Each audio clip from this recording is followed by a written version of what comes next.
딜사이트S 전용욱 전문가님과 함께합니다. 전문가님 안녕하세요. 예, 반갑습니다. 네, 오늘 시장 흐름 어땠는지부터 분석 부탁드립니다.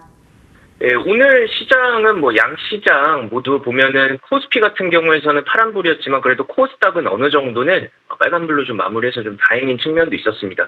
우선은 초반에서는 오늘 같은 경우 삼성전자라던가 SK 하이닉스를 보면은 약간 이제 좀 몇 가지 이슈가 섞인 것 같아요. 삼성전자 마이너스 5% 하락 중이고 하이닉스는 9%는 하락했는데 우선 이제 어제 이제 로이터에서 나온 주주환원 관련에 대한 이슈에서도 하이닉스에 대한 주주 환원에 대한 공개가 연말 이내 이렇게 표현이 되면서 단기에 또 바로 나오는 게 아니다 이렇게 대한 이제 실망 매물들이 좀 나왔던 것 같아요. 그리고 이제 또 미증시 마감 이후에 샌디스크라던가 웨스턴 디지털 이제 또 기관에서 또 급락하면서 반도체 세론 현상이 또 다시 시작되는 거 아니냐에 대한 우려가 좀 생겼던 것 같습니다.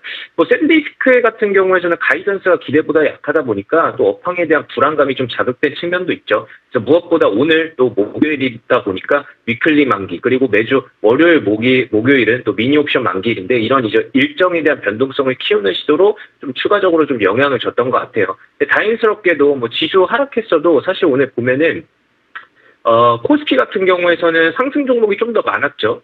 그리고 코스닥은 하락 종목이 좀 더 많았긴 했는데, 전체적으로 사실상 이제 이 상승 종목 수가 훨씬 더 많은 이 추세가 많이 전이되지는 않았지만 중소형주로 이제 가는 것 자체가 조금은 긍정적으로 영향을 좀 미칠 수 있다 이렇게 보고 있습니다. 그래서 삼성전자 하이닉스에 집중하던 자금들이 일부 또 중소형주로 분산되는 건 좋지만 대장주 추세가 또 흔들리게 되면은 증시가 또 불안정해질 수 있어서 단기 조정이나 가급적 오늘 하루 조정으로 마무리 되는 게 좋긴 하죠. 그래서 오늘 같은 경우에서는 악재보다는 수급 그리고 일정에 대한 영향을 좀 받은 일시적인 매물이 나왔다 이렇게 보시면 될 것 같아요. 그래서 이슈라던가 이런 거 나오면 제가 계속 말씀드리긴 할 건데 어쨌든 간에 오늘 이제 미증시에 대한 영향도 지수 자체보다 개별 종목에 좀 반응이 있어서 마감 이후에 나온 실적 문제가 좀 경계 심리를 좀 자극했다라고 또 해석이 좀 되고 있습니다. 그래서 오늘 조정은 앞서서 말씀드린 것과 같이 상승 이후에 매물 출회로 판단된 이슈가 된 주주환원에 대한 실망 추세로 이거를 나왔다고 해서 이게 완벽하게 결정짓는 이슈는 아니거든요. 그래서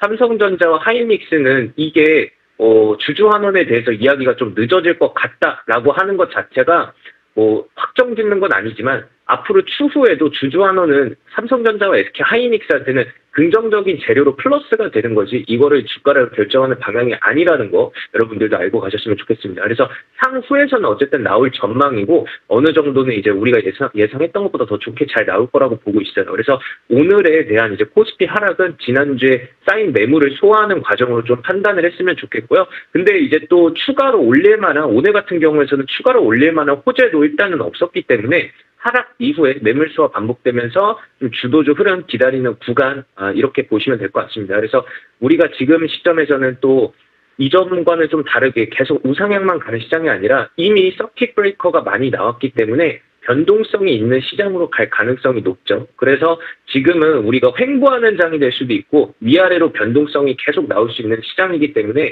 종목들을 장기적으로 우리가 본다기보다도 중기적인 관점에서 다가갔으면 좋겠다라고 말씀을 드리도록 하겠습니다. 네, 변동성 장세가 전망이 되기도 합니다. 그만큼 종목에 대해서는 중기 전망, 중기적으로 좀 접근해 볼 필요가 있다라고 짚어주셨는데요. 좀 더 자세한 전략들 받아가 보고 싶다, 또 시장 같이 대응해 보고 싶다 하신다면 하단 통해서 전용 전문가님과 함께 해보시길 바라겠습니다. 이어서 오늘의 특징 종목도 포착해 보도록 하겠습니다. 장마감 특징주 어떻게 짚어주실까요? 일단은 저는 삼성 SDI, ESS 쪽 좀 집중적으로 보고 있는데요. 오늘 삼성 SDI 같은 경우에 42만 7천 원에서 지금 이제 프리장에서도 좀 거래가 되고 있는데 일단은 이제 삼성 SDI 같은 경우에서는 제가 왜 보자. 그동안 우리나라 시장 제가 시장 설명드릴 때 뭐라고 말씀드렸냐면 오늘 같은 경우도 그렇고 직전에서도 그렇고 이미 시장이 한번 좀 무너졌기 때문에 여기서 주도 섹터를 탐색하는 과정이 있습니다. 그런데도 불구하고 삼성 SDI가 나름의 저점을 만들고 이후에 아랫꼬리를 달면서 28% 이상 상승을 보여줬었거든요. 오늘 고점까지. 그래서 왜냐하면 AI 데이터 센터에 대한 전력 인프라, 그중에서도 ESS를 제가 설명드리는 게 앞으로 시장은 주도 섹터에 대해서 탐색이 나설 거지만 그중에서도 포기 못하는 주도 섹터들이 몇 가지 있죠. 그래서 주도 섹터가 꼭 ESS에서 찾지는 않더라도 그 보조주로도 ESS는 항상 붙을 수 있기 때문에 삼성 SDI도 한번 같이 보셨으면 좋겠는데, 아시겠지만 여러분들도 AI 데이터 센터가 일반 데이터 센터하고는 차원이 다르잖아요. 뭐 고성능 GPU하고 AI 서버를 계속 돌려야 돼요. 많게 계속 24시간 쉬지 않고 돌려야 되기 때문에 전력 소비량이 엄청나게 증가할 수밖에 없습니다. 게다가 데이터 센터가 특정 지역에만 집중이 되면은 전력 사용이 한꺼번에 몰릴 수가 있어요. 그러면은 기존 송전망하고 변전소에서도 굉장히 부담이 커지잖아요. 그래서 앞으로는 AI 데이터 센터가 늘어나면 늘어날수록 서버라던가 아니면 냉각 장치만 필요한 게 아니라 발전 설비, 송전망, 변압기, 그리고 ESS를 하나의 패키지로 또 구축되는 흐름이 나타날 수밖에 없거든요. 그 중에서도 저는 ESS를 가장 중요한 전력 인프라로 하나로 보고 있어요. 왜냐하면 지금 세계적으로 뭐 전쟁 이슈 이후에서 각광을 받아 다시 한번 또 수급이 들어왔던 게 태양광하고 풍력 에너지였어요. 이런 신재생 에너지 같은 비중이 계속 커지고 있죠. 그래서 신재생 에너지는 사실 제가 이전에서도 말씀드렸지만 정보방에서도 말씀드렸지만 날씨하고 시간에 따라서 발전량이 계속 달라집니다. 그러니까 AI 데이터 센터는 24시간으로 전력이 공급돼야 되는데 신재생 에너지는 날씨하고 시간에 따라 발전량이 계속 달라지기 때문에 한계가 있어요. 그래서 남은 전력을 ESS에다가 저장을 해야 됩니다. 그러면은 전력 수요가 많아지는데 그 시간대에 다시 또 중요한 시간대에 많이 전력이 흐르는 시간대에 공급을 해준다면 전력 공급에 대한 안정성을 크게 높일 수 있습니다. 그렇기 때문에 AI 데이터 센터가 많아질수록 ESS에 대한 중요성도 함께 커질 수밖에 없다라는 그런 이야기인데, 우리나라 시장도 마찬가지예요. 지금 ESS 사업에 대한 태양광 발전이 많이 설치된 쪽이 어디냐? 그러면 호남권 중심으로 먼저 확대가 되고 있잖아요.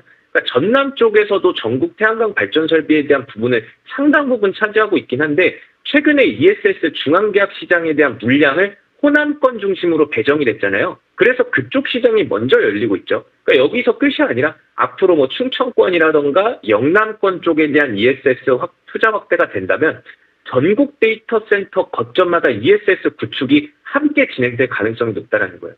그래서 지금부터 ESS 시장을 좀 관심 있게 볼 필요가 있다라고 말씀을 드리고 싶고요. 그러면은 제가 삼성 SDI를 골랐던 이유도 여기에서 나오는 거예요. 왜? 지금 최근에 ESS 중앙계약 시장에 대한 1, 2차 입찰에서 전체 물량의 절반이 넘는 56%를 확보했거든요. 그러면 국내 배터리 3사 가운데서 가장 높은 점유율을 기록을 했잖아요. 근데 중요한 거는 그냥 우리가 예측을 했을 때 ESS 시장만 커질 거라는 게 아니라 앞으로 그 기대감만 있는 게 아니라 실제 정부에 대한 발주 물량을 확보하면서 경쟁력을 숫자로 입증했다라는 점이에요. 그럼 초기에서는 그 공급 실적하고 운영 경험을 쌓아온 만큼 전국 단위 ESS 사업이 확대될수록 또 유리한 위치에서 가져갈 가능성이 높은 거죠. 게다가 최근에서 또 AI 데이터 센터 인프라 관련 종목들이 시장에서 강한 흐름을 보여줬었긴 했잖아요. 그래서 앞으로도 ESS 전력 저장장치 시장까지 본격적으로 더 주목을 받기 시작한다면 대표 기업인 삼성 SDI가 자연스럽게 시장의 관심을 다시 한번 높게 받게 될 가능성이 좀 크다고 보고 있습니다. 그래서 그동안 여러분들이 2차 전지 업종에 대한 가장 큰 걱정을 했던 게 전기차 시장에 대한 성장 둔화였잖아요.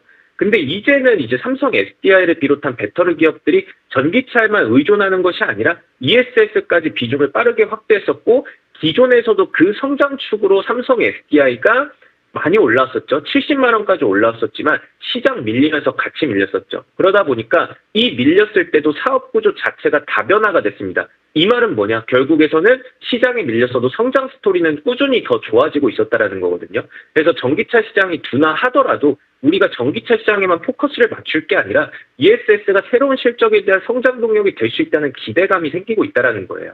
그렇기 때문에 앞으로 AI 데이터 센터가 늘고 전력 인프라 투자가 확대되면은 추후에서 우리가 주도 섹터 탐색 이후에 ESS 시장이 더 커질 가능성이 있기 때문에 주도 섹터도 어느 정도는 ESS 시장에서 보조주 쪽으로도 많이 가지 않을까 이렇게 보고 있습니다. 그래서 그 흐름 속에서 이미 선점을 했고, 그리고 수주 경쟁력까지 확보를 한 삼성 SDI ESS 시장의 대표 종목으로 여러분들 관심 있게 지켜보셨으면 좋겠습니다. 그리고 꼭 삼성 SDI뿐만이 아니라 우리가 LG 엔솔이 냈던 2차 전지 그리고 ESS 안에서 우리가 데이터 센터 안에서 이 산업에 대한 동향 그리고 미래에 대한 전망까지 아래 하단에 나오는 QR코드 타고 들어오시면 딜사이트에서 만든 정보방이 있는데 그 정보방에서 하나하나 차근차근 여러분들이 알아듣기 쉽게 설명드리고 있으니까 그 정보만 쏙쏙 빼갔으면 좋겠습니다.